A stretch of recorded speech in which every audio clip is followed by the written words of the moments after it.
কি সুন্দর পরিবেশ। আজকের ব্লগ, কি সুন্দর ওয়েদার, চশমা বললাম সব অন্ধকার, পকেটে বেরোছিলাম। কত সুন্দর পরিবেশ। ও ওটা কি আদিম যুগের পাখানা।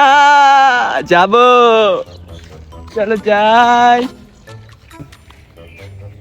দাদা কি করছো? দাদা শুকনা খাইতেছি, খাইবা? না দাদা, না দাদা, সব ব্যবসা দেখছি দাদা। গাড়ি ধান্দা হয়ে গেছে।